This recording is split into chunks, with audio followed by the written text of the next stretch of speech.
அனைத்து ஆன்மீக அன்பர்கள் அனைவருக்கும் வணக்கம்.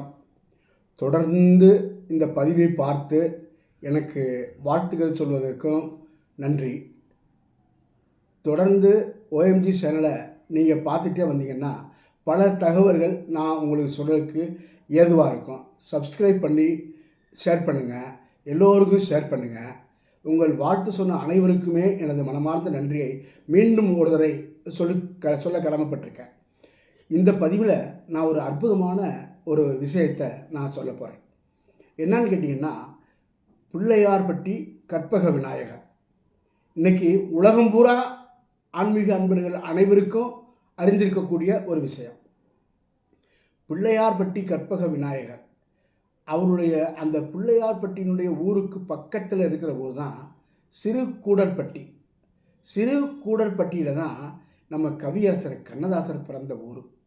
கவியரசர் கண்ணதாசன் பிள்ளையார்பட்டிக்கு வந்தபோது ஒரு அற்புதமான கவி பாடியிருக்கிறார்.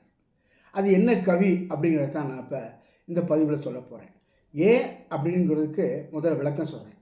எல்லாருக்கும் தெரியும் கற்பக விருட்சம். கற்பக விருட்சம் கற்பக தருன்னு கூட சொல்லுவாங்க. என்னன்னு கேட்டிங்கன்னா, கற்பக விருட்சம் நாம் என்ன கேட்குறோமோ அதை அப்படியே கொடுக்கக்கூடிய அற்புதமான விஷயம். அந்த கற்பகம் அப்படிங்கிறதுனால தான் அந்த கற்பக விநாயகர் அங்கேருந்து கற்பக விருட்சமாக வரக்கூடிய ஆன்மீக அன்பர்கள் அனைவருக்கும் அருள் பாலித்து கொண்டிருக்கிறார். இதை அறிந்து தான் கண்ணதாசன் மிக அழகாக சொல்லியிருக்கிறாரு. அற்புத கீர்த்தி வேண்டின், ஆனந்த வாழ்க்கை வேண்டின், நற்பொருள் குவிதல் வேண்டின், நலமெல்லாம் பெருக வேண்டின், கற்பக மூர்த்தி தெய்வ களஞ்சியத்து இருக்கை சென்று பொற்பதம் பணிந்துவாறு பொய்யில்லை கண்ட உண்மை அப்படின்னு சொல்லியிருக்கிறாரு. அதில் ஒரு சூட்சுமத்தை கண்ணதாசன் சொல்லியிருக்கிறாரு. அந்த சூட்சுமத்தை தான் நான் இப்போ உங்கள்கிட்ட விளக்கி சொல்ல போகிறேன். என்னான்னு கேட்டிங்கன்னா, அற்புத கீர்த்தி வேண்டின், ஆனந்த வாழ்க்கை வேண்டின், நற்பொருள் குவிதல் வேண்டின், நலமெல்லாம் பெருக வேண்டின், கற்பக மூர்த்தி தெய்வ களஞ்சியத்து இருக்கை சென்று பொற்பதம் பணிந்துவாரேன் அப்படின்னு சொல்லியிருப்பார். அதை எல்லாரும் படிக்கும்போது இருக்கைன்னு தான் படிப்பாங்க. இருக்கைங்கிறதுக்குள்ள ஒரு சூட்சுமம் இருக்குது.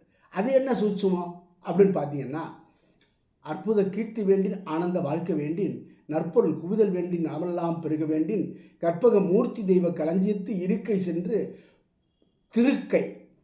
இருக்கை அப்படின்னு படிக்கிறதை விட திருக்கை. என்ன திருக்கை அப்படின்னு கேட்டிங்கன்னா, கற்பக விநாயகர்.